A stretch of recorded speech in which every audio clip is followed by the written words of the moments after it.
આજે જે video lecture છે અત્યારે હું આઉટ ઓફ ટાઉન છું, તો બોર્ડ સાથે નથી અહીંયા, તો બુક અને પેનથી શૂટ કરેલો છે. તો થોડું જો દેખાવામાં પ્રોબ્લેમ લાગે તો જ્યારે વિડીયો લેક્ચર આ પૂરો થાય ને ત્યારે જે પણ જેટલા પેજ મેં ચલાવ્યા છે એના ફોટા મૂકેલા છે છેલ્લે. તો થોડું જેને દેખાવામાં પ્રોબ્લેમ થાય બ્રાઇટનેસમાં કે એવું કંઈક, તો છેલ્લે ફોટા મૂકેલા છે, બરાબર. અને છતાં જો કંઈ ના સમજાય તો વોટ્સઅપ કરી દેજો મને, બરાબર. તો બીજી વાર તે હું કરાવી દઈશ. ઓકે.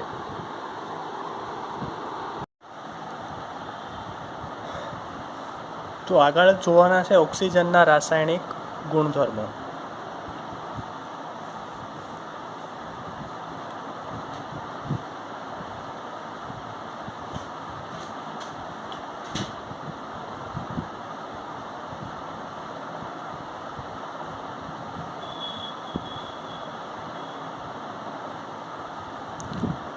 તો ઓક્સિજનના રાસાયણિક ગુણધર્મોમાં સૌપ્રથમ તો કે O2 છે, વાયુ છે, તે કેટલીક ઉમદા ધાતુઓ, દાખલા તરીકે EU છે, PT છે, પ્લેટિનમ છે, ગોલ્ડ છે, અને નિષ્ક્રિય વાયુ તત્વો સિવાયના મોટાભાગના તત્વો સાથે અને પ્રક્રિયા આપે છે. આપણે આગળ પણ જોઈ ચૂક્યા કે લગભગ બધા તત્વોની ઓક્સિજન સાથે પ્રતિક્રિયાત્મકતાની વાત કરતા હતા આપણે. તો અહીંયા એ વાત સૌપ્રથમ કરેલી છે કે O2 ઉમદા વાયુઓ, બરાબર, કે અથવા તો તમે આપણે અહીંયા ઉમદા કરતા શબ્દ વાપરશું નિષ્ક્રિય વાયુ તત્વો. નિષ્ક્રિય વાયુ તત્વો અને AU, PT જેવી ઉમદા ધાતુઓ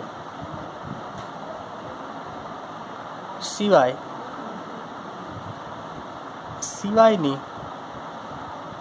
બધી ધાતુ અને અધાતુ સાથે પ્રક્રિયા કરે છે. કે તે આના સિવાયની, એટલે કે આજે તમને બે વસ્તુ આપેલી છે અહીંયા, કે AU અને બીજી આપેલી છે PT. તો એની સિવાયની સાથે હવે એવું શું કામ, તો કે AU અને PT, ગોલ્ડ અને પ્લેટિનમ. હવે ગોલ્ડ અને પ્લેટિનમ આપણે આગળ પણ વાત કરી ચૂક્યા કે બંને કેવી છે, તો કે એની સક્રિયતામાં સૌથી ઓછી છે, એટલે તે પૃથ્વીમાંથી લગભગ શુદ્ધ સ્વરૂપમાં મળી આવે છે, કારણ કે તે કોઈ સાથે રિએક્શન કરતા નથી.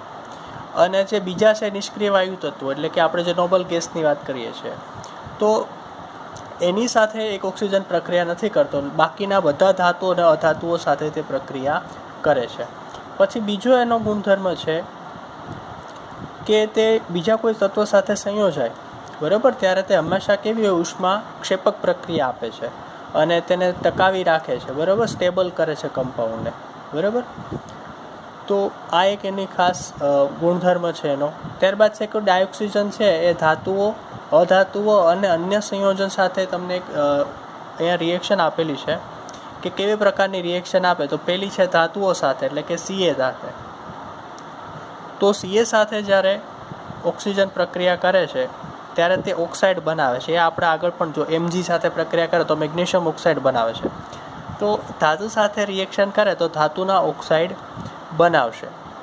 પ્રક્રિયાને બેલેન્સ કરવા આપણે અહીંયા 2 લખીશું. ત્યારબાદ એલ્યુમિનિયમ સાથે રિએક્શન આપેલી છે, તો એની સાથે ઓક્સિજન પ્રક્રિયા કરી અને એલ્યુમિના બનાવશે, એટલે કે Al2O3.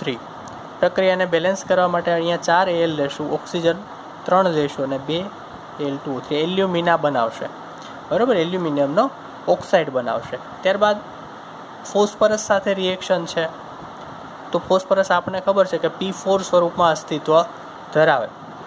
તો ફોસ્ફરસ સાથે રિએક્શન કરશે જ્યારે ઓક્સિજન, ત્યારે તે P4O10, તો ફોસ્ફરસના ઓક્સાઇડ સંયોજનો તે બનાવશે. અહીંયા આપણે બેલેન્સ કરવા માટે 5 લખશું. ત્યારબાદ કાર્બન સાથે રિએક્શન કરે છે તો તે શું બનાવે છે, તો કે કાર્બન ડાયોક્સાઇડ બનાવે છે, બરાબર. પછી તમને મિથેન સાથે એક રિએક્શન આપેલી છે કે CH4 સાથે જ્યારે ઓક્સિજન રિએક્શન કરે ત્યારે શું આપે, એમાંથી કાર્બન ડાયોક્સાઇડ છૂટો પડે અને પાણી છૂટું પડે, આ રિએક્શન મોસ્ટ ઓફ ક્યાં જોવા મળે? તો કે જ્યારે ઈંધણ હોય ને એ જ્યારે સળગે ત્યારે તમને આ રિએક્શન જોવા મળે કે કાર્બન ડાયોક્સાઇડ જે ધુવાડા સ્વરૂપે નીકળે છે, બરાબર, અને પાણી છૂટું પડે છે. તો આ તેના રાસાયણિક ગુણધર્મો છે. ત્યારબાદ અમુક સંયોજનો છે તેનું ઓક્સિડેશન પણ કરે છે, ઉદ્દીપકીય ઓક્સિડેશન. જેમ કે એક આપેલ છે તમને SO2 સલ્ફર ડાયોક્સાઇડ, એની તમે ઓક્સિજનની હાજરીમાં રિએક્શન કરાવો, V2O5 ની પ્રેઝન્સ રાખવાની, તો તમને સલ્ફર ટ્રાયોક્સાઇડ મળી જશે, બરાબર. તો આ એનું ઓક્સિડેશન થયું, ડાયોક્સાઇડમાંથી ટ્રાયોક્સાઇડમાં ફેરવાનો. ત્યારબાદ HCl છે, એની તમે ઓક્સિજન સાથે પ્રક્રિયા કરાવો, ક્યુપ્રસ ક્લોરાઇડની હાજરી CuCl2, તો તમને શું મળે? તો કે ક્લોરીન વાયુ મળશે અને પાણીનો અણુ છૂટો પડશે. બેલેન્સ તમે તમારી રીતે કરી શકો છો. પરંતુ આ દર્શાવે શું? તો કે તે ઉદ્દીપકીય ઓક્સિડેશન પણ કરાવી શકે છે. તો આ છે ઓક્સિજનના રાસાયણિક ગુણધર્મો. આગળ હવે જોવાનું છે ઓક્સિજનના ઉપયોગો. તો જોઈએ આગળ ઓક્સિજન કઈ રીતે ઉપયોગી છે. તો કે એક તો શ્વસન ક્રિયામાં અને દહન પ્રક્રિયામાં, આ બે ખાસ એના ઉપયોગો છે. પહેલો ઉપયોગ છે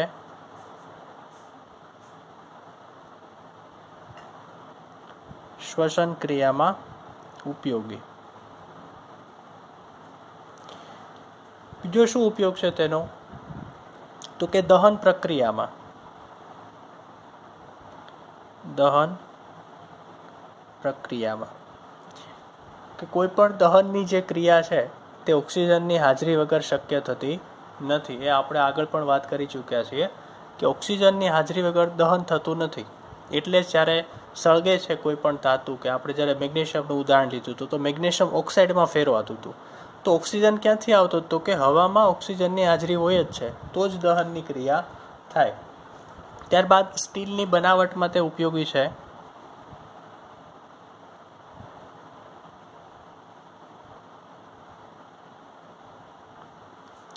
સ્ટીલની બનાવટમાં ઓક્સિજનનો ઉપયોગ થાય છે. ત્રીજો એનો ઉપયોગ છે કે ઓક્સી એસિટિલિન જ્યોતમાં ડાયઓક્સિજન વાયુનો ઉપયોગ થાય છે. આ એક જ્યોત હોય છે, બરાબર, તેમાં તેનો યુઝ થાય છે. નામ છે એનું ઓક્સી એસિટિલિન જ્યોત.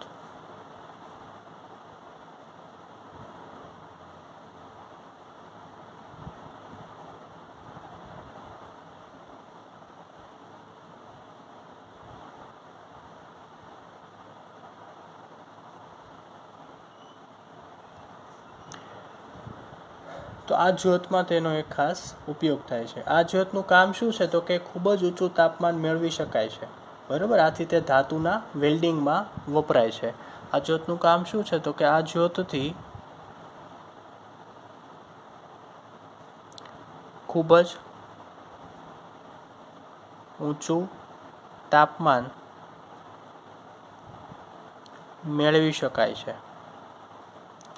તેથી ધાતુના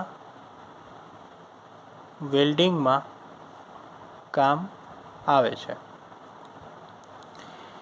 ખાસ કરીને આ તમને ક્યાં જોવા મળે? તો કે જે તમે લોખંડના કારખાના છે એમાં તમે જુઓ કે ઓક્સિજનના બાટલાય પડ્યા હોય ને, જે બનાવતા હોય લોખંડની વસ્તુઓ, ત્યાં કે આનું શું કામ આવે? તો કે તે વેલ્ડિંગ જ્યારે કરવાનું આવે ત્યારે આ જ્યોતનો ખાસ ઉપયોગ થાય. બહુ વધારે તાપમાન આનાથી ઊંચું મેળવી શકાય, એના લીધે થઈ અને તે ખાસ ઉપયોગી છે ત્યાં.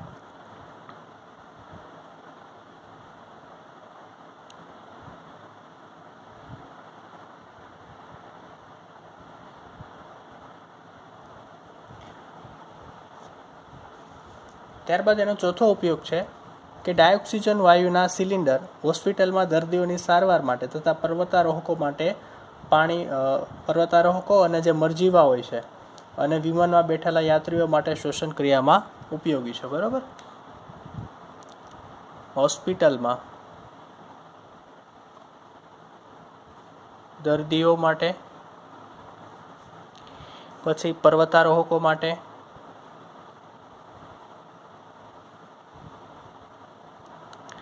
પછી મરજીવા એટલે જે સ્કૂબા ડાઈવર હોય છે કે જે દરિયાની અંદર કામ કરતા હોય, મોસ્ટ ઓફ વધારે ઊંડે સુધી જતા હોય, તો એ લોકોને ત્યાં ઓક્સિજનની જરૂર પડે, કારણ કે ત્યાં પ્રમાણ ઓછું હોય છે. આપણે આગળ વાત કરી કે પાણીની અંદર જે દ્રાવ્યતા છે ઓક્સિજનની તે ઓછી હોય છે.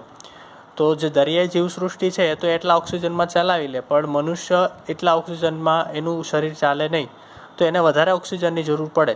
પછી પર્વતારોહકો એટલે કે જ્યારે વધારે ઊંચાઈ ઉપર જાય છે તો ત્યાં પણ તેને ઓક્સિજન લેવામાં તકલીફ પડે છે, તો ત્યાં પણ તે ઓક્સિજન સિલિન્ડર યુઝફુલ થાય છે શ્વસન માટે, બરાબર. પછી વિમાનમાં બેઠેલા યાત્રીઓ માટે, પર્વતારોહકો માટે, મરજીવા માટે અને વિમાનમાં બેઠેલા યાત્રીઓ માટે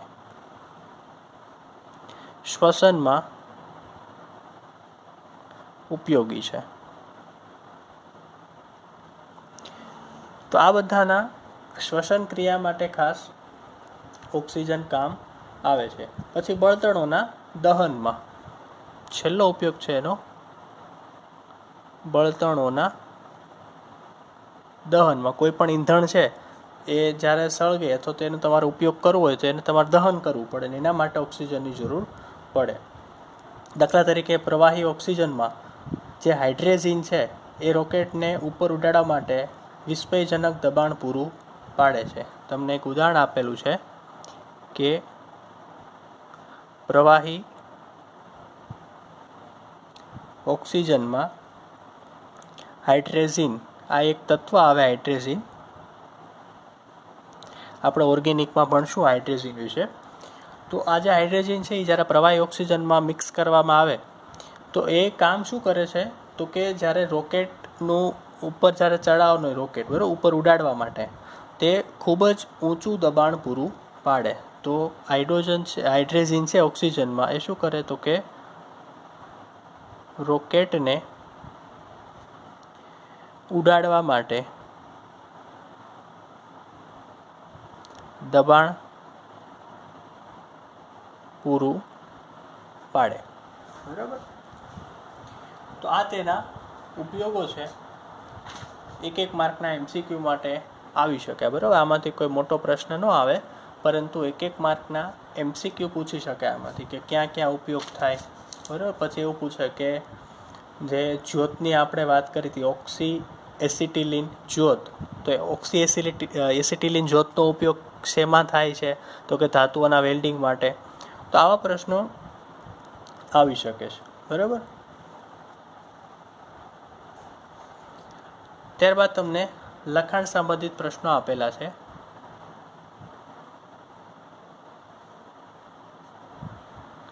તો એ જોઈ લઈએ શું કહેવા માગે છે. પહેલો પ્રશ્ન છે કે નીચેના પૈકી કયું તત્વ ઓક્સિજન સાથે સીધી પ્રક્રિયા આપતું નથી.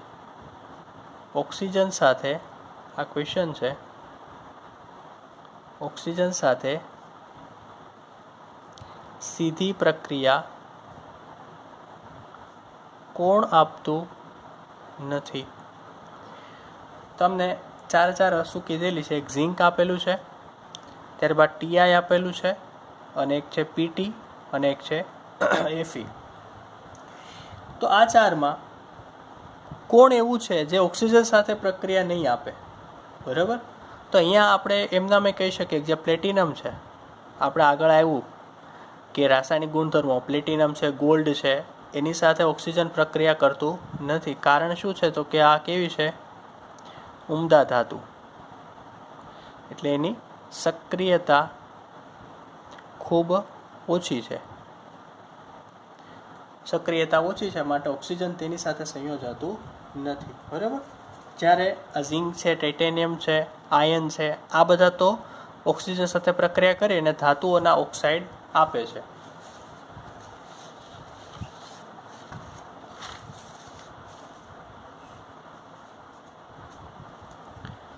ત્યારબાદ પ્રશ્ન છે પ્રક્રિયા પૂરી કરો વાળો.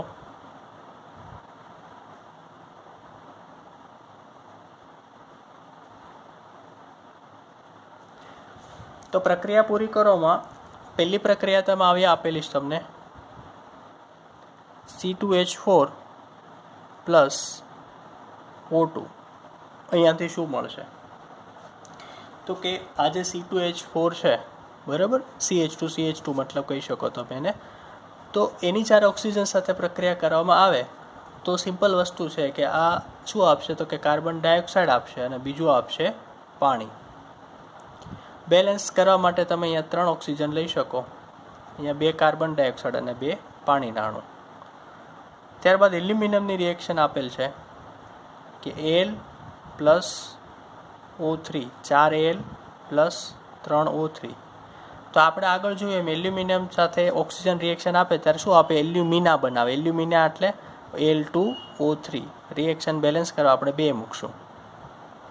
બરાબર. તો આ છે લખાણ સંબંધિત જે પ્રશ્નો તમને આપેલા છે, આ એના જવાબ છે. બરાબર, તો જોઈ લો એકવાર આ.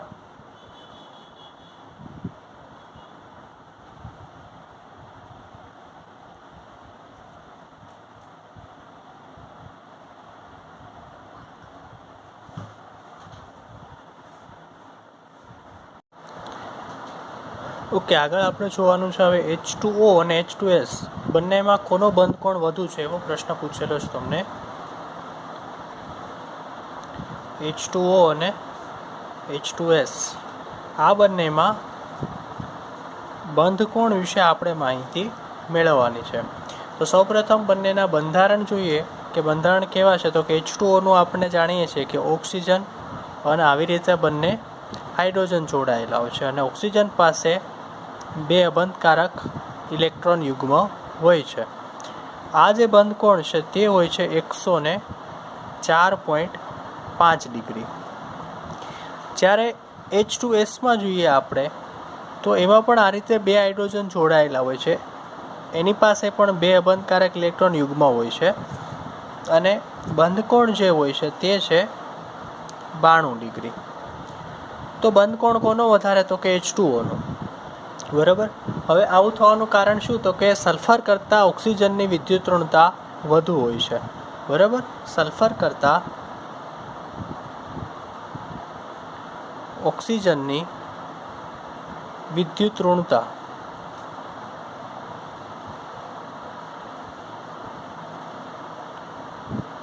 વધુ હોય છે. તેથી H2Oમાં રહેલા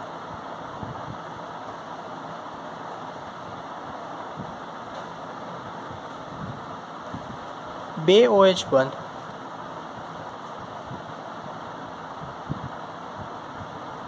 એના અબંધકારક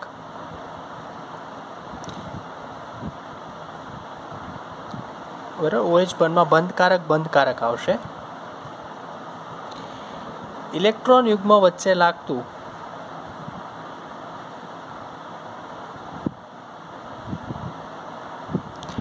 આકર્ષણ બળ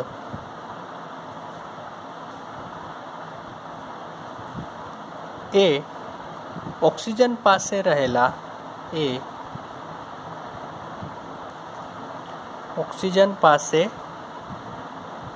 રહેલા 2 અબંધકારક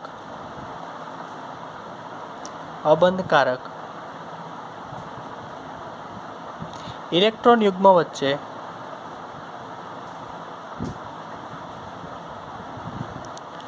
લાગતા અપાકર્ષણ બળ કરતા ઓછું હોવાથી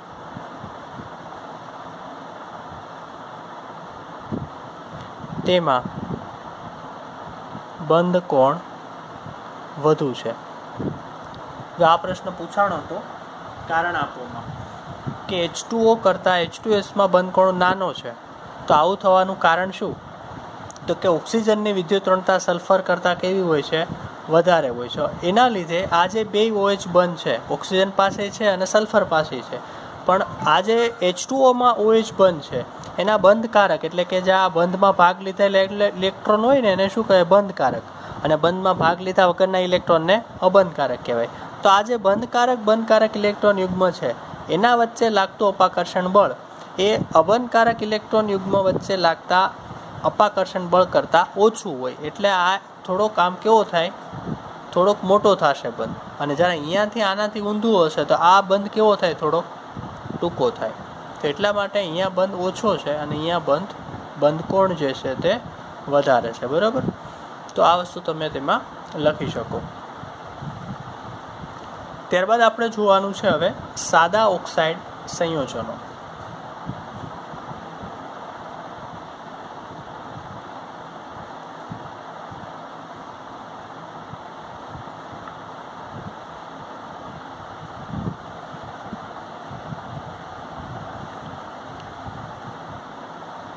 તો હવે આ જે ઓક્સાઇડ છે સમૂહ 16ના, તો એ મુખ્યત્વે બીજા બધા તત્વો સાથે સંયોજાય અને દ્વિઅંગી સંયોજન બનાવે, એને જ આપણે ઓક્સાઇડ કહીએ. દાખલા તરીકે ધાતુના ઓક્સાઇડ છે, અધાતુના ઓક્સાઇડ છે. બરાબર. તો એ ઓક્સિજન લગભગ મોટાભાગના તત્વો છે આવર્ત કોષ્ટકને, એની સાથે તે સંયોજાય છે, એની સાથે તે પ્રક્રિયા કરે છે. આથી તેના સંયોજનો પણ વધારે છે. બરાબર. કેટલાક સંયોજનો છે તે ઓક્સિજન સાથે સંયોજાય અને એક કરતાં વધુ સંયોજન પણ બનાવે છે. તો આપણે જે સાદા સંયોજનો જોવાના છે એમાં શું છે, તો કે બે પ્રકારના સંયોજન જોઈએ. એક તો સાદા ઓક્સાઇડ અને એક મિશ્રિત ઓક્સાઇડ. સાદા ઓક્સાઇડમાં કે MgO છે, Al2O3 છે. બરાબર. અથવા તો મિશ્રિતમાં જે 3 હોય, Pb3O4, Fe3O4, આ બધા. બરાબર. તો એ સંયોજનોના ઉદાહરણ જોવાના છે આપણે. દાખલા તરીકે MgO છે, Al2O3 છે, આ કેવા છે, સાદા છે. ત્યારબાદ Pb3O4, Fe3O4, આ કેવા છે, મિશ્રિત છે. તો આ ઓક્સાઇડ સંયોજનો હોય છે. તો હવે આ ઓક્સાઇડનું વર્ગીકરણ કઈ રીતે થાય, તો કે તેના ગુણધર્મના આધારે તે એસિડિક છે, બેઝિક છે કે ઉભય ગુણધર્મી છે. બરાબર. તો એના આધારે વર્ગીકરણ થશે. તો સૌપ્રથમ આપણે જોવાનું છે કે બેઝિક ઓક્સાઇડ.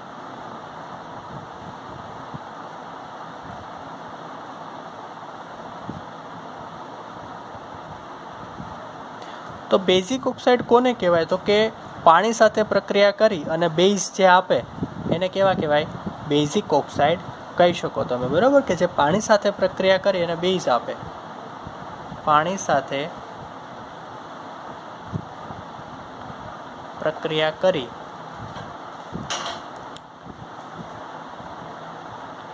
બેઝ આપે તેને બેઝિક ઓક્સાઇડ કહી શકો તમે. ઉદાહરણ છે તેના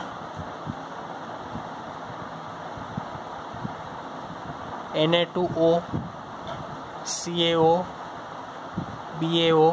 દાખલા તરીકે ધાતુના જે ઓક્સાઇડ છે, અહીંયા જુઓ બધા તમે, સોડિયમનો છે, Ca છે, Ba છે, આ બધા ધાતુના ઓક્સાઇડ છે. તો ધાતુના ઓક્સાઇડ મોસ્ટ ઓફ કેવા હોય, બધા બેઝિક હોય. હવે એ પાણી સાથે સંયોજાય અને બેઝ આપે, એનું તમને એવું કંઈક ઉદાહરણ લખો એક, તો તમે આ લખી શકો. કેલ્શિયમ ઓક્સાઇડ છે, પાણી સાથે સંયોજાય અને શું આપે, હાઇડ્રોક્સાઇડ, CaOH ટ્વાઇસ. સોડિયમ છે, Na2O, તે પણ પાણી સાથે સંયોજન શું આપે, NaOH, સોડિયમ હાઇડ્રોક્સાઇડ. તો અહીંયા જુઓ બંને કેવા છે, બેઝ છે. તો CaO અને Na2O આને પાણી સાથે પ્રક્રિયા કરીને બેઝ આપ્યું, માટે આ જે ઓક્સાઇડ છે એને કેવા કહેવાય, એને બેઝિક ઓક્સાઇડ કહી શકો. કે એનો જે ગુણધર્મ છે તે કેવો છે, બેઝ તરીકેનો ગુણધર્મ ધરાવે છે. આગળ જોઈએ આપણે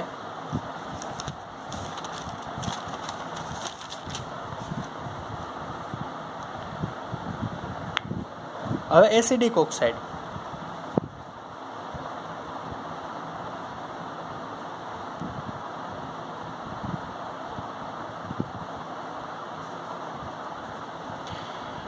એસિડિક ઓક્સાઇડ કોને કહી શકો, તો કે જે પાણી સાથે પ્રક્રિયા કરી અને એસિડ આપે. પાણી સાથે પ્રક્રિયા કરી શું આપે, તો કે પાણી સાથે પ્રક્રિયા કરી એસિડ આપે.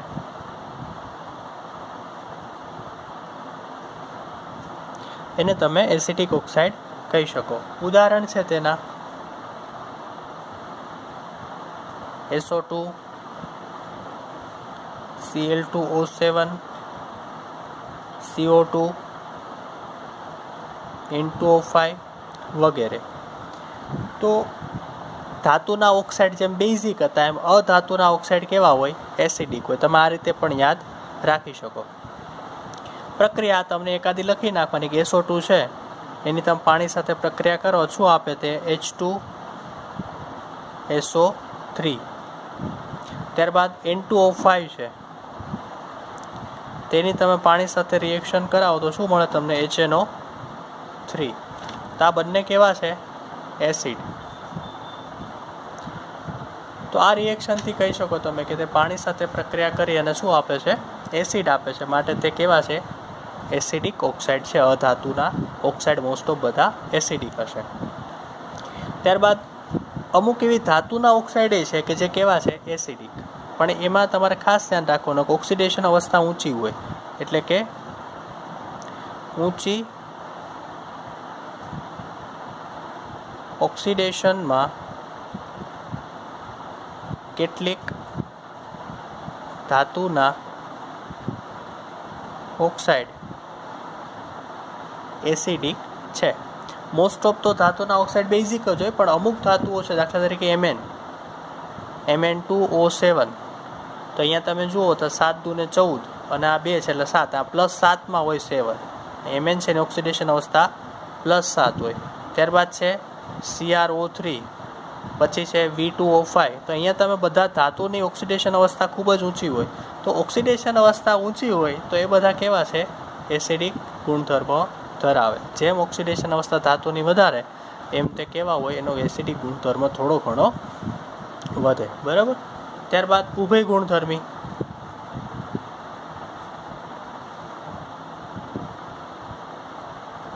તો ઉભય ગુણધર્મી કોને કહે? તો કે જે ધાત્વિય ઓક્સાઇડ છે એસિડિક અને બેઝિક એમ બંને સ્વભાવના હોય. ઉભય ગુણધર્મી એને જ કહેતા આપણે કે એસિડિક અને બેઝિક બંને સ્વભાવ ધરાવતા હોય તેને આપણે ઉભય ગુણધર્મી ઓક્સાઇડ કહેવાય. ઉદાહરણ છે તેનું Al2O3. બરાબર. તો તે ઉભય ગુણધર્મી ઓક્સાઇડ છે એસિડ અને બેઝ બંને સાથે પ્રક્રિયા કરી શકે છે. બરાબર. ત્યારબાદ એના પછી જોશું આપણે કે કેટલાક ઓક્સાઇડ છે એ એસિડિક કે બેઝિક બેમાંથી એકેય ગુણધર્મ ધરાવતા નથી. તો એને કેવા કહીશું આપણે? તટસ્થ ઓક્સાઇડ. કે એસિડિક નથી અને બેઝિક નથી. દાખલા તરીકે CO, NO, N2O આ બધા કેવા છે? તો કે આનો ગુણધર્મ શું છે? તો કે એસિડિક નથી અને બેઝિક નથી. એટલા માટે એને શું કહેવાય છે? તટસ્થ ઓક્સાઇડ કહી શકો તમે. તો આ જે સાદા ઓક્સાઇડ છે એમાં આપણે 3 પ્રકારના ઓક્સાઇડ જોયા: એસિડિક ઓક્સાઇડ, બેઝિક ઓક્સાઇડ, ઉભય ગુણધર્મી અને તટસ્થ. બરાબર. તો મોસ્ટ ઓફ ધાતુના ઓક્સાઇડ છે બધા બેઝિક. એક્સેપ્શન છે આ કે જેની ઓક્સિડેશન અવસ્થા ઊંચી છે એવા. પછી અધાતુના ઓક્સાઇડ છે એ બધા કેવા છે? એસિડિક. એસિડિક કે બેઝિક બંને તરીકે તેનો સ્વભાવ છે કે તે બંને તરીકે વર્તી શકે. એને શું કહેવાય? ઉભય ગુણધર્મી. Al2O3 alumina. અને જે એસિડિક નથી અને બેઝિક નથી એવા ઓક્સાઇડને શું કહીશું આપણે? તટસ્થ ઓક્સાઇડ. તેના ઉદાહરણ છે CO, NO અને N2O. બરાબર. તો આ છે ધાતુના, અધાતુના અને સામાન્ય ઓક્સાઇડો. બરાબર. તો આગળ જોશું આપણે હવે ઓઝોન.